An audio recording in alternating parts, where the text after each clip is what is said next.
What do you say, everybody? And it's time for Monday Night Quarterback here on the Bama Insider YouTube channel. Monday Night Quarterback is presented by Westgate Luxury Condominiums. Man, I'm telling you what, if you are looking for a place to hang in Tuscaloosa, you're coming in town, maybe you got a student there, maybe you're going to be a student there, maybe you need some kind of a spot in town, you need to check out Westgate Luxury Condominiums, just 200 steps away from Bryant-Denny Stadium.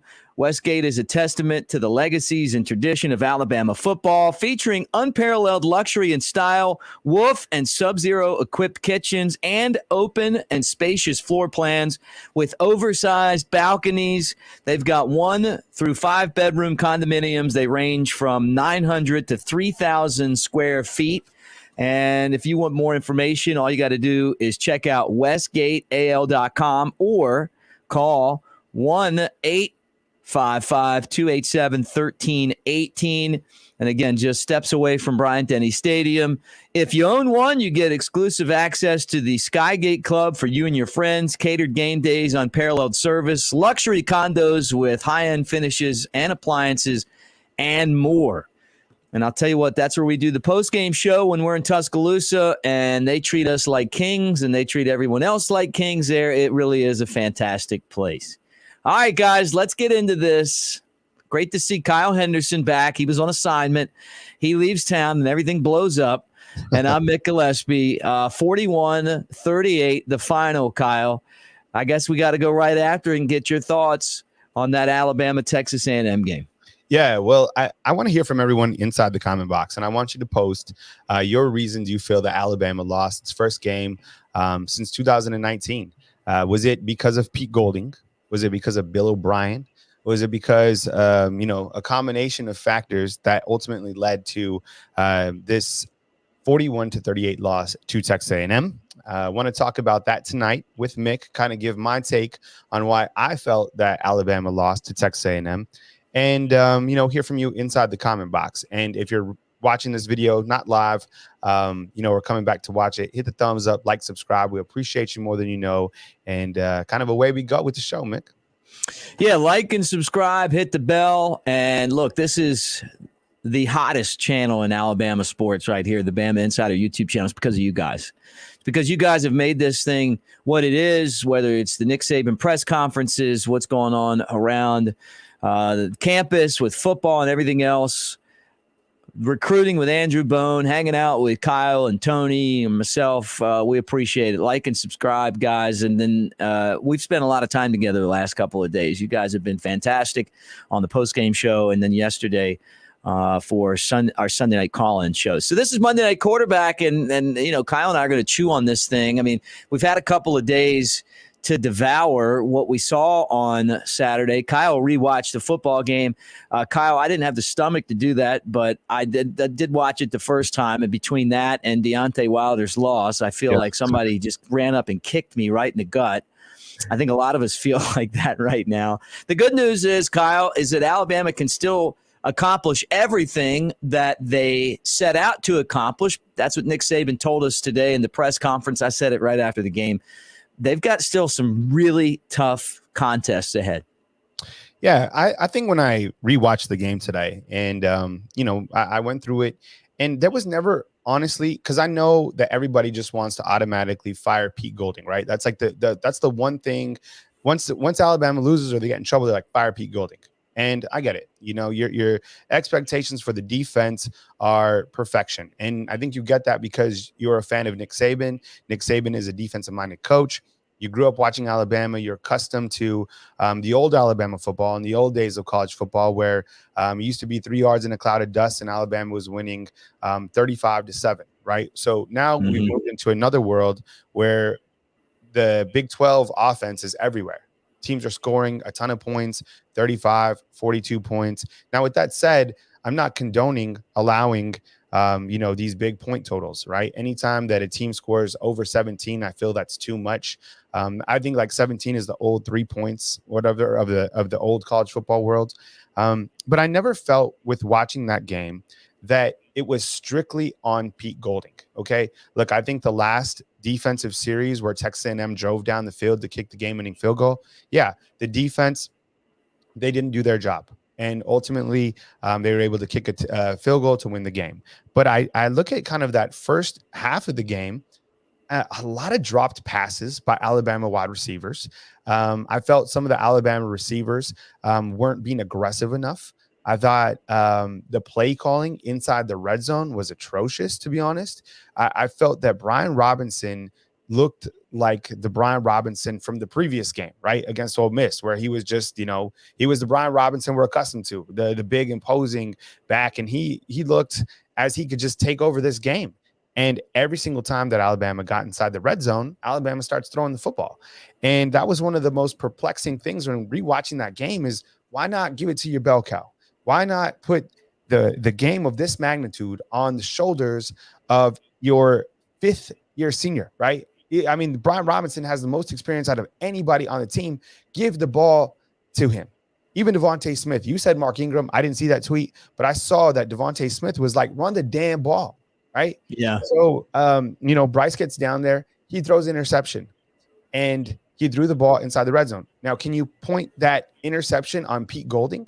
No, you can't do that. Can you point the red zone flaws on Pete Golding? You can't do that. Now, I'm not condoning anything, any offensive or defensive coordinator. So don't get that twisted inside the comment box. What I'm saying is, if you look at the game collectively, this team lost as a team. It wasn't on somebody. You win as a team and you lose as a team. Alabama, they lost this game strictly as a team. And look, they even allowed a special teams touchdown, right? So the turnovers, they led to touchdowns, special teams. You got to tighten up, and we can talk more about it. But I never once felt that it was strictly on one specific person after rewatching that game for a second time. Yeah, I'm surprised that everyone is putting this on Pete Golding. I mean, he had a great game plan against Ole Miss. Is he better than Jeremy Pruitt? No. Is he better than Kirby Smart? No, he's not. But you know what? He's not that he's not bad. I mean, like, if he was as bad as, as a lot of us think he is, Nick Saban wouldn't have fought so hard to keep him from going to Texas. But you're right, Kyle. I mean, you kind of echoed a lot of the sentiments that I had. It was a circus of mistakes. It was, you get the block punt touchdown, and then your kicker kicks the ball short, and the guy runs it back for a touchdown. He basically kicked it short of where the coverage was, and then the guy ran back for 6. Everything in that, why kick it to him? He's the fastest guy on the field. Yeah, and another thing that I wanted to mention in kind of the reasons why Alabama lost this game to Texas A&M, my goodness, Chris Owens is getting beat outside at tackle almost every single play. He's got to go, man. It is a problematic, and I get it. Look, you look to the seniors of this team. You look to the leadership. We got William Anderson in here. We'll play that soundbite as well. But look, the seniors on this team, maybe they don't, have that talent that we're accustomed to seeing. But Chris Owens at tackle, man, that is a problem. And Texas A&M went to Owens, and they brought pressure in all sorts of ways. And Owens was, I don't even know how many sacks he allowed, but Bryce was running for his life. Like 4. It was bad. Wasn't it? I mean, I don't know. You're right. Look, you got to think within this offensive line, and then so again, can you point that specifically on Chris Owens this game? No. Can you point the game specifically on Pete Golding? We're still talking about the offense, right? Mm-hmm. I wasn't happy with the offensive line production. I haven't been all year, to be honest. And I think that Doug Marrone, I mean, it's worrisome that they haven't tried to rotate in a couple of different options at the tackle position, because you have J.C. Latham, you have Tommy Brockemeyer, you have other guys on the team that you would assume. Amari Kite, where has he been? Why doesn't he play? Yeah. I don't know if any of these guys are the answers, but if they're bringing pressure from the side, feed it to Brian Robinson some more and let him do his thing. Yeah, look, I agree with you on Owens as well. I mean, you got all these other blue chip guys, the Lathams, the Brockemeyer. Who even knows? It's time to start letting these guys push for playing time. And this is a wake-up call. This offensive line had a good game against Ole Miss. Besides that, it's been very topsy-turvy.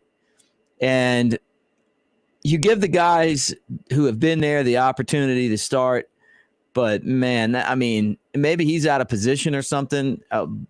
They were blown right by him. Like, it was like he was just standing still. But look, I'll condense it to this, Kyle. The offensive line wasn't good in the first half, and the defensive line was non-existent in the first half. Yeah. I mean, there was no pressure at all. And, I mean, Calzada had all day. So it's, I just, what about Bill O'Brien? I mean, you mentioned it, like, you get into the red zone and you don't even run the ball, and you got down there running the ball. And honestly, that's been Alabama's formula this year. That's what this team does well.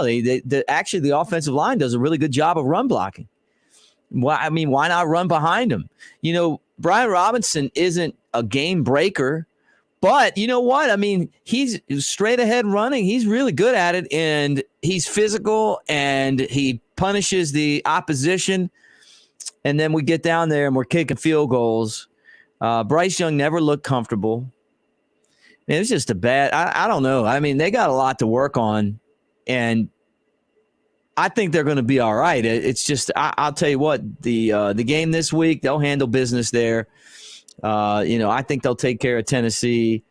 I think they'll take care of LSU. I think that Auburn game, though, on the road is going to be a tough one. Alabama might lose 3 games this year. They may get to the SEC championship, even though they lose to Auburn and lose again to Georgia.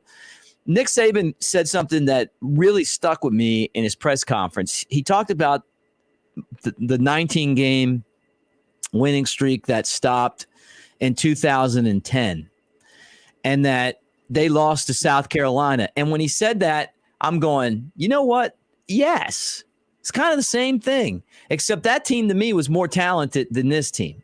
I mean, they still had Julio Jones and Mark Ingram, and they had so many different guys, but they weren't prepared to come back and, they had obviously had issues with guys buying in. I don't know that that's this situation here. To me, I just think that the offensive line is littered with guys who earn the right to play because they've been there as backups, but they don't have the talent to succeed the way that the guys who have been there before them did.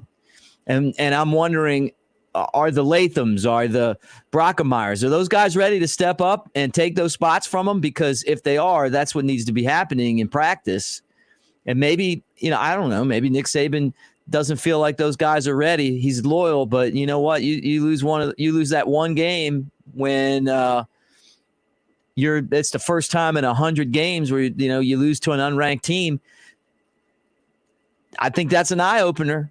I don't think this Texas A&M team's that good. I think they're going to lose more games down the road. I don't know that they're that impressive, but you got the schedule pulled up there for Alabama. And Kyle, I'm going to give you my take on it. Mississippi State, I think that they'll be focused. They'll take care of business. I don't think Mississippi State has the players to hang with Bama. Bama's got the eye opener. They're ready to go, right? Tennessee, the same thing. Tennessee does some stuff. They can score some points. Alabama's going to kill them. LSU stinks. By that time, Ed Orgeron's probably going to be fired. The whole team's quit on them. They're done. They're not going to beat Alabama. New Mexico State, I mean, Alabama's 4th team could beat them. Arkansas, that'll be a physical game, but it's at home. You look at that Auburn game, and you circle that right. If I had one of those John Madden pins, I'd circle that right there and tell you that if they don't get better, they're going to lose that one, and then they're going to lose the SEC championship game to Georgia. I think they could get there with 2 losses, and then and right now the way Georgia's playing, they're a beast. Now that's just kind of how things feel right now. A lot can change between this week and next week and the week after that and the week after that, obviously. But really, the issue here is this team playing on the road. I mean, I think, you kind of look at the schedule right here, and I mean, Mississippi State, Tennessee, those games, we file those in the rat poison category because Alabama is such a heavy favorite. Like you said, LSU, I don't think they pose much of a threat. I think they're topsy-turvy. Obviously, they have playmakers, but not too worried about that game if you're an Alabama fan. New Mexico State Aggies, that's my alma mater, but the Aggies pose no threat.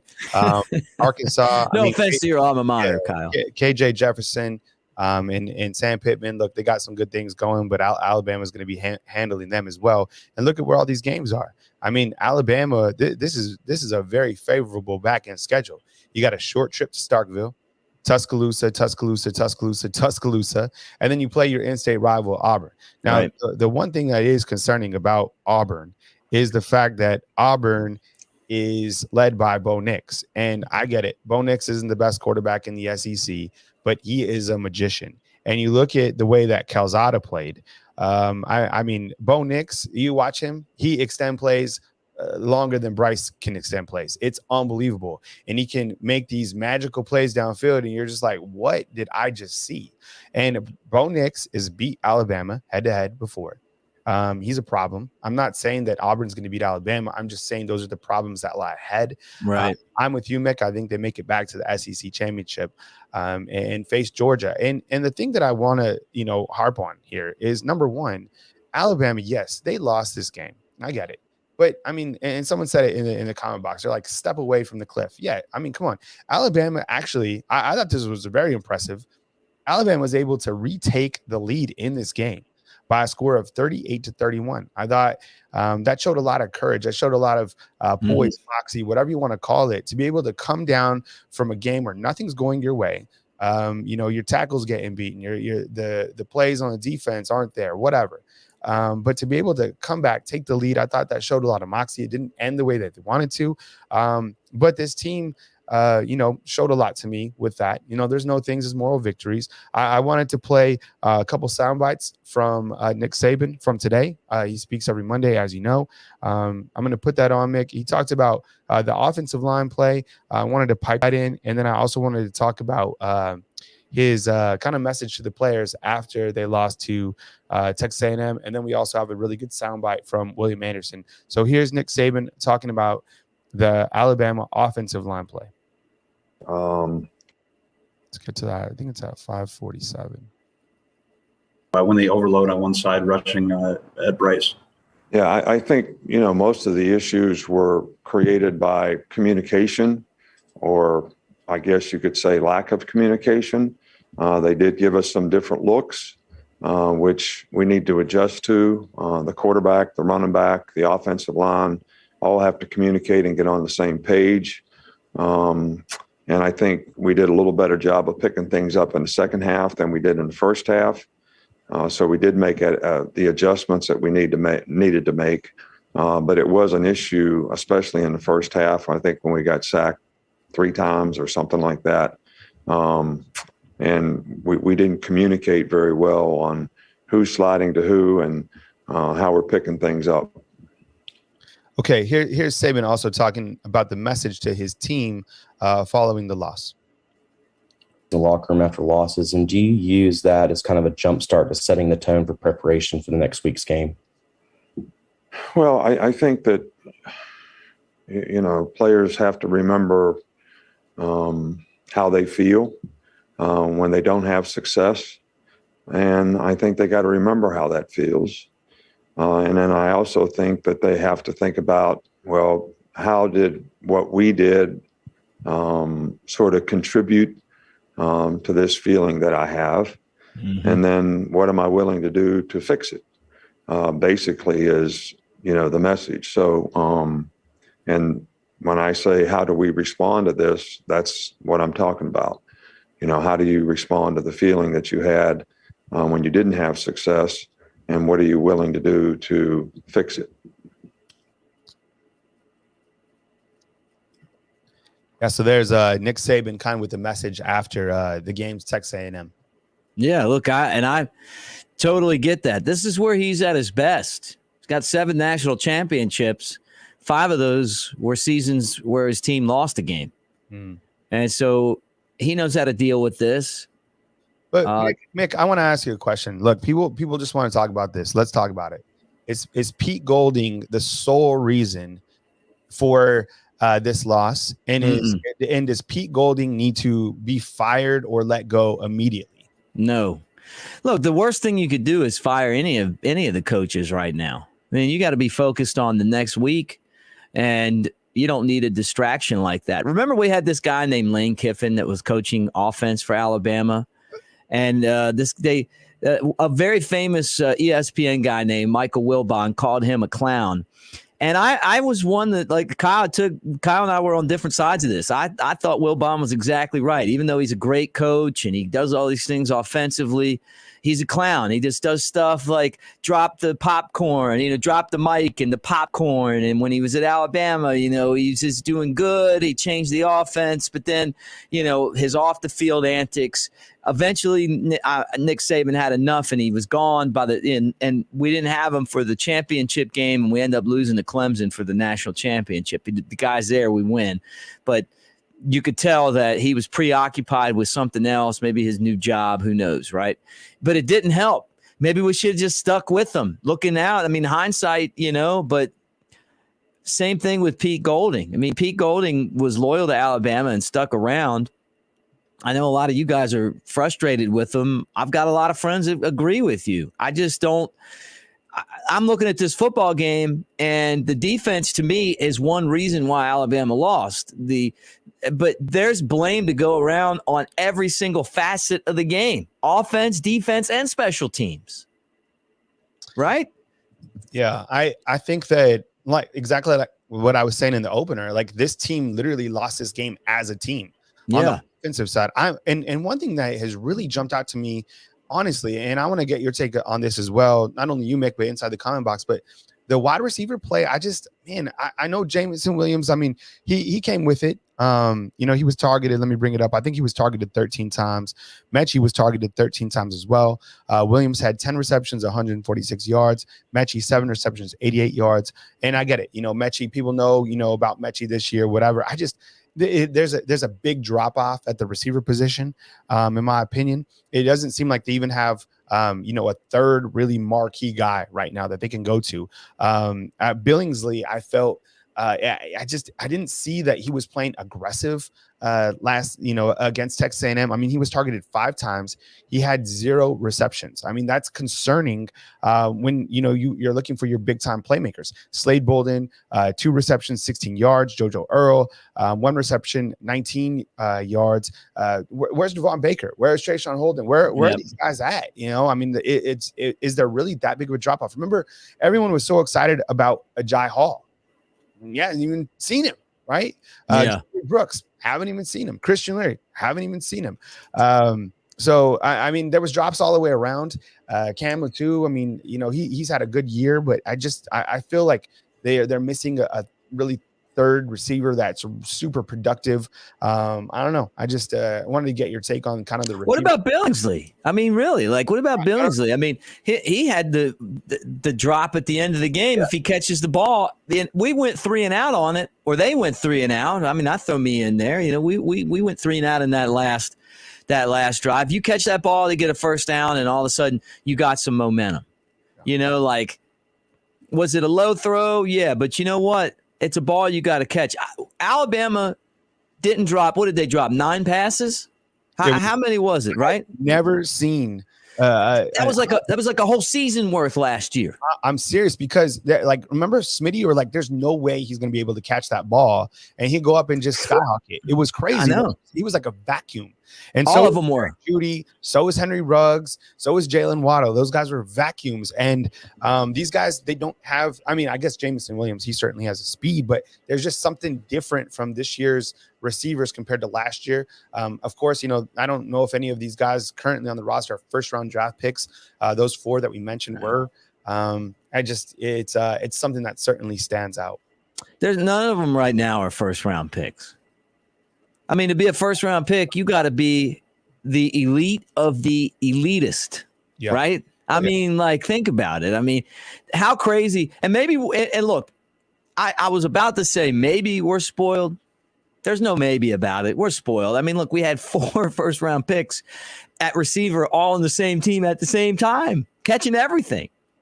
Now we got guys that don't catch it all the time. And it hurts when you got guys that aren't able to hold on to the ball. Yeah, I just messaged you. I was like, let's talk about Bryce a little bit. Yeah, I was going to set you up for that. Let's talk about Bryce. I think one thing that when I rewatch the game, and I get it, the poor young man's running for his life, but his ability. There was a specific time where Owens was beat, and then Bryce is trying to make something happen. He ducks under a defender, and then he's able to kind of like throw it to the side. It reminded me almost of Patrick Mahomes kind of throw to the side to Brian Robinson. And I think that Bryce, he didn't play his most perfect game. But as we continue to see more of him, and he did run a little bit, I get it. He's thinking about his health. I don't know why he's not running. I can't even comment on that. But he did take off. He had a longest of 15 yards. I think that was probably his longest run of the season. But his ability to just kind of be a magician back there is impressive. But with that said, 28 of 48 on the night, 369, 3 touchdowns. He was sacked 4 times, longest of 40 yards. And, he threw an interception. I don't know. I mean, that was, something that Saban was asked about today. He's still a sophomore. I feel that his accuracy could certainly improve more. He did hit Jameson Williams on that deep ball. I thought that was a really nice pass. What did you think about Bryce Young's play, Mick, and also you inside the comment box? Well, Kyle, I thought he did good. He could have done better, but I thought he did good. Any quarterback who's under distress like he was isn't going to have great games. I mean, I told you, and I said it right after the contest when we were on the post game. I said it yesterday. If you want me to divvy out blame, I give the most blame to the offensive line, then the defensive line, and then I work back from there. And I think you win games in the trenches and you lose games in the trenches, right? But I thought Bryce Young did. He's doing fine. I mean, he was way better than their guy. If they make a few more catches of those balls that were right to him, then it's probably a much different game. I think sometimes when we get into the red zone, the field gets compact. He's not as good. He's still learning, but I like Bryce a lot. I mean, I think that it's really hard for me to put a whole lot on him. I thought he played a pretty good game, and he needed a little more help from the offensive line and the receivers. But, if I was grading him, I mean, I would probably give him a B. It wasn't his best game, but we didn't lose because of Bryce Young. I'll tell you that right now. Here's Saban talking about Bryce Young and the interception. He was asked about this today during his Monday press conference. I'll play that right now. Let's get to that. And it's 7:30. Contribute to the team. We'll go to Mike Rodak. You had mentioned after Bryce threw his interception against Ole Miss that maybe he was a little bit frustrated with that one. What did you see after his interception in this game, those couple of drives after that, both on the field and on the sideline? Well, we didn't run a very good route, on the one that he threw. But I thought he stayed focused, didn't get upset, and, played, well in the game. Under the circumstances, I think we handled the noise better. I think his reads were pretty good for the most part. Nobody's perfect when it comes to accuracy, but I thought he did a pretty good job in that regard. So I thought he kept his poise and really, stayed focused on the next play. And I didn't think that affected him. We'll go to George.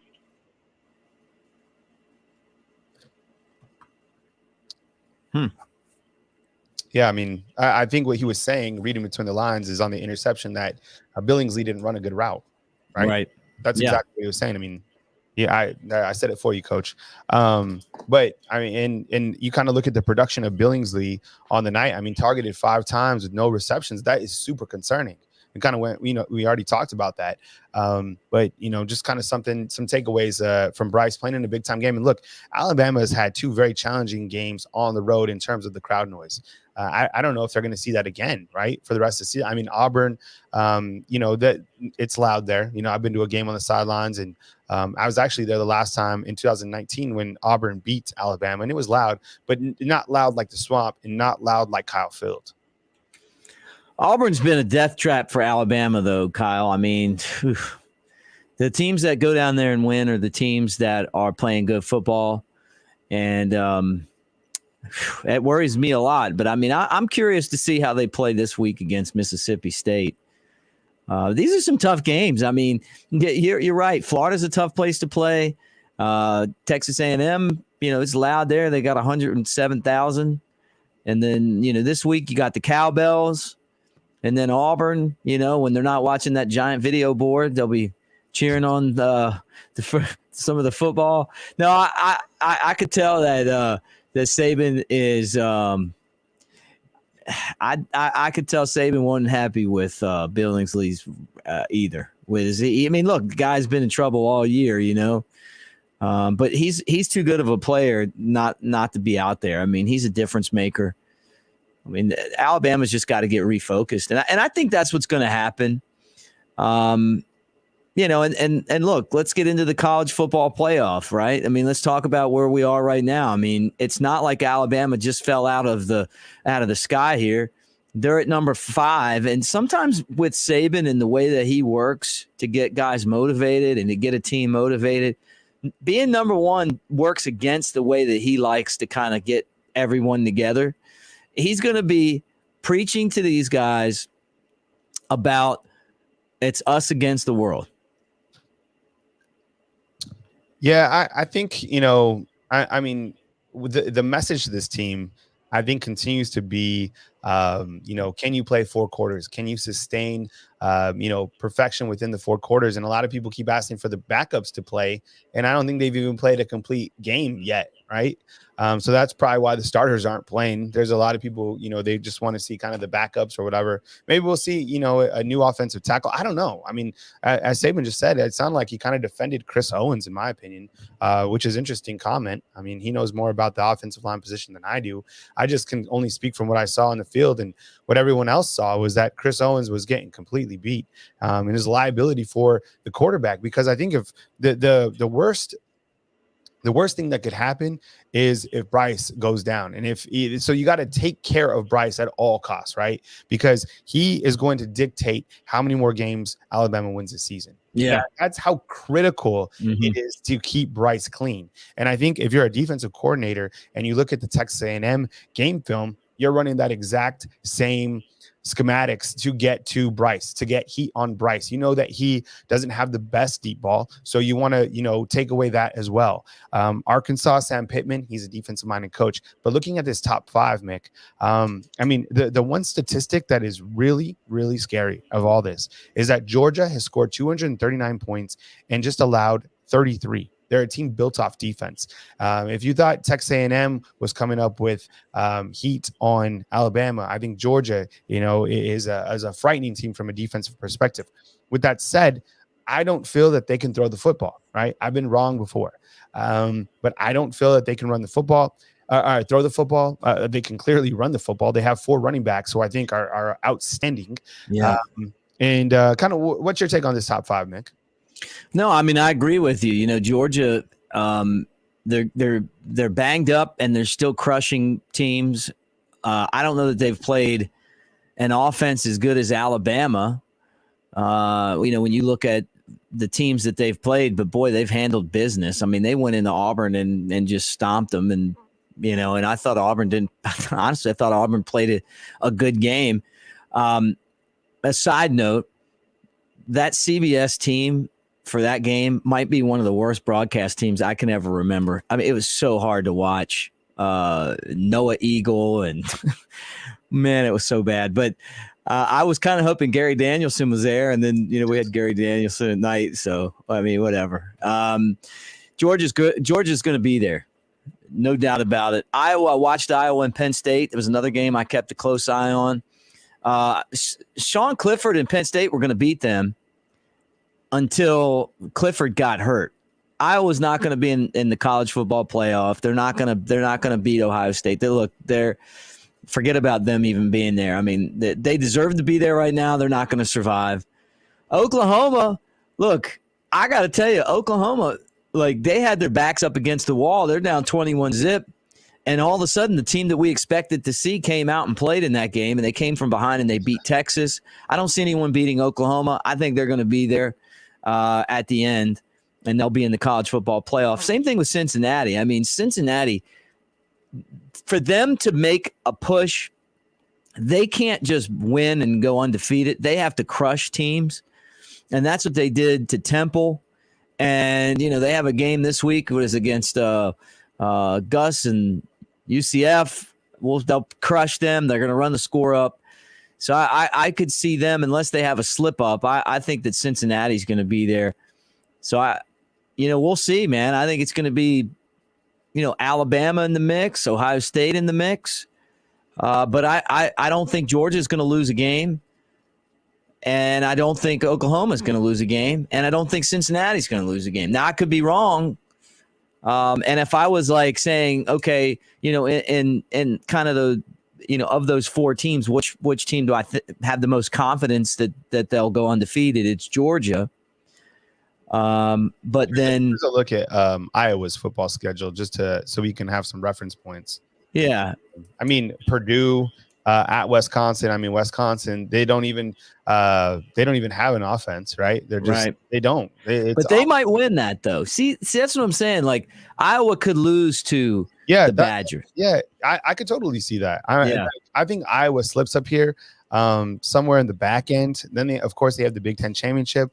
No one's talking about Michigan. Maybe no one should be, but still, that's another team. I think they're undefeated as well. So I'm not really too concerned about Iowa. Now you start talking about Cincinnati, you kind of get into the playoffs. I think you're right, Mick. I mean, you look at what the Bearcats did against Notre Dame. Man, I know that's kind of like their marquee win, I guess, whatever. But Cincinnati, their quarterback's really good. And remember where their running back is from.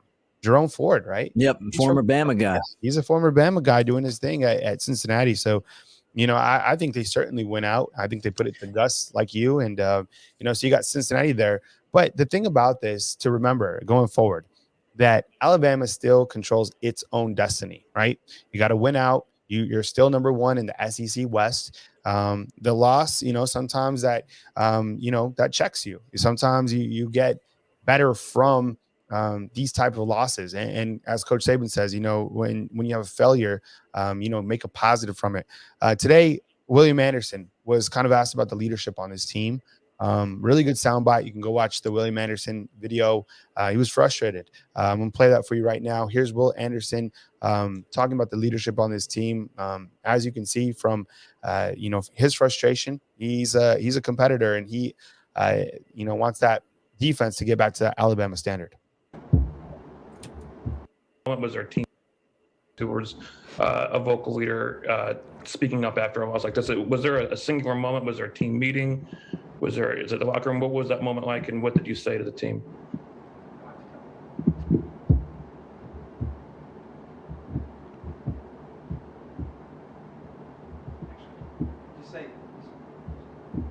I mean, what I've said to you guys, we have to do a better job. Football has to be the most important thing.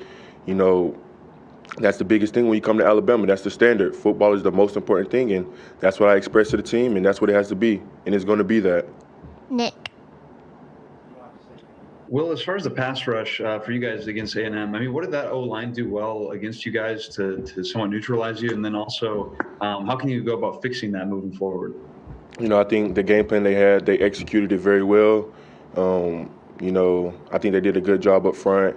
And I think just going forward, I think as a D-line and as a linebackers, I think we need to watch film together more, and we need to just realize our pass rush lanes and how we can get to the quarterback more and be more effective so he doesn't have all day in the pocket. Mike. Yeah, Will, I think you had sent pretty similar message after the Florida game about needing to make football important. Most definitely. The Alabama standard and all that. Just how do you think it was received that time around, and what was kind of lost there going into this game? I don't think it was taken seriously. I mean, as you can see, after the Florida, which was a close game, we end up losing this game. So, I mean, I think together as a team, we really just have to focus. I think that's the biggest thing. I just feel like as if there's really nothing other teams are doing. I just think it's just us. We're in our own way right now. Tony. All right, that was William Anderson talking about kind of the Alabama defense, Alabama standard. Really good interview that you can check out in its entirety on our YouTube channel. I'm doing the same thing, Kyle. You got to ask me a question. That intensity that he had, he didn't say anything. Yeah, but you could feel it. Like, yeah, I think the William Anderson is in a difficult spot because not a difficult spot. He's in a leadership spot, and when you're in a leadership spot and you're not an upperclassman, you got to learn how to take complete control of the team. He's a sophomore, and we've talked about this a ton of times. The leadership of this team is sophomores, right? Bryce, William Anderson. I mean, these guys are young, and I think that they're going to understand how to, get this team dialed in. But look, I don't think that it's time to panic. I don't think that, this team is done. I think the ultimate goals is a championship. I think that those goals are still realistic for this team. This team, in my opinion, right now is not as good as they've been in the past, but that's not to say that they can't get there. I still do not feel that they have played a complete game, which is a positive for this team because they can still work towards that. I think the running game, we're starting to see Alabama be able to run the football whenever they want. And I think that kind of looking at this game, if they would have had Brian Robinson inside the red zone, or they could have maybe took a little bit more air out of this game. I mean, Alabama's, Brian Robinson was on a tear. I mean, the guy is hot. And as Nick Saban has said in the past, when a guy is hot, you continue to feed him. That's why I just didn't understand why they weren't giving a 230-pound running back the ball, when you're 15 yards from the end zone. Right. Well, and I've thought a lot about this. I mean, my theory is that Bill O'Brien looked at the defense and said, you know what, they're packing the box. And what we're going to do is we're going to take advantage of that. We're going to exploit it, and we're going to throw over top of it. But the problem is that it didn't work. And when you throw on first down and you don't get it, now you got to throw on second down, right? And then all of a sudden it's like, here you are, third down, and you got to throw it. You become very predictable. It was just like I said at the beginning, just a circus of mistakes. But you know what? A lot of times in life, you learn from your mistakes, and you get better. You're a better competitor. You're a better person, and that's been the trademark of a Nick Saban football team. I mean, I was there. I was on the sideline the last time we lost to Texas A&M. I was standing on the 5-yard line wondering, why are we throwing the ball right now when we should be running the damn ball? And that's exactly how it felt. I was doing the tailgate show with Baron Huber and Mike Johnson, and I show up to the next show and they have run the damn ball on the shirts that they all made. I found mine the other day. I was laughing about it. But it was like ironic because it was the exact same game. Kyle and I were kind of having our pre-show meeting, and I said, you should go back and watch it because you're going to be amazed at how similar those games were. Johnny Manziel's running around, he's throwing it up, and somebody catches it, and it's like, how's that happening? Calzada kind of had that same thing. He got into a groove. He was in a zone there and made a lot of plays. I got to give Texas A&M a lot of credit too. They played a hell of a football game. They played the best game that they're going to play all year. They have hit their peak. I think they're going back down the other end of the mountain. I don't think it was a fluke that they lost those other two games. I think it was a fluke that they won this. But you know what? That was their night. They did the little things right. They did everything right, really, for the most part. and and they got by Alabama by the skin of their teeth. But it's a win that they'll never forget. And in 10 years, just like that South Carolina game, they'll be making SEC videos on the SEC network about the time that Alabama lost to Texas A&M. Because what Jimbo's going to find out, just like Big Ed, when you beat Nick Saban, he gets very focused. I think that's the future.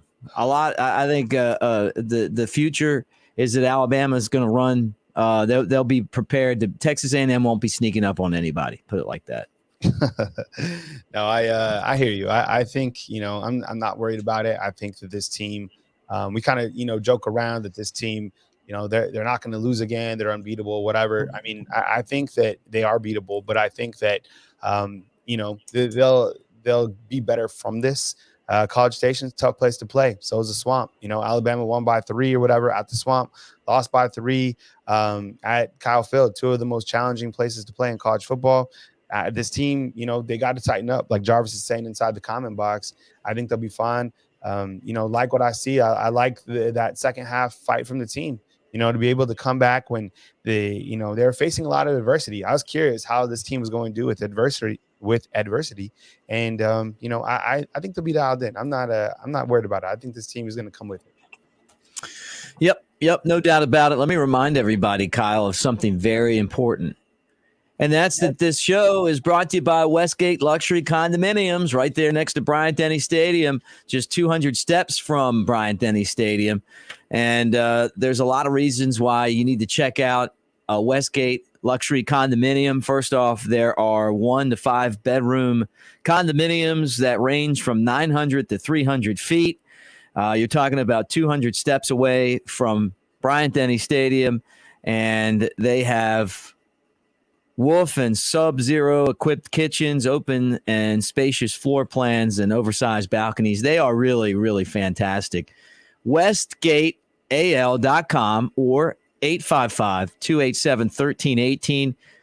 It's a business investment. You get one, you can earn rental income. You've got on-site hospitality team to handle owner and guest requests of all kinds, access to world-class housekeeping and maintenance crews, website and digital marketing services for your residents to maximize revenue and distribution. And I'll tell you, the Skygate, where we do the post-game show from when we're in Tuscaloosa, is gorgeous.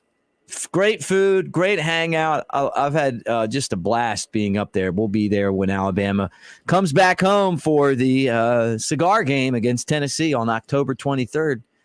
And Tennessee, Kyle, before we get out of here, starting to make a little bit of noise. It could be a good game. Yeah, we'll have to see about that. Yeah, this was fun. It was good to kind of go over the kind of the bad from our perspective and a little bit of good.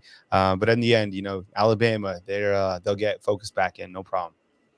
Yeah, look, and all you guys that have hung out with us tonight, we really appreciate you as always. Like, subscribe, hit the bell, give us a thumbs up. That's a great way to say Roll Tide.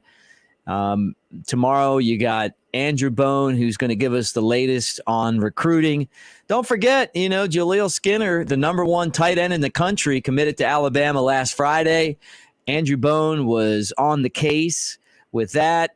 Arch Manning, the best high school player in the history of mankind, is I don't know if he really is, but it feels like that, right?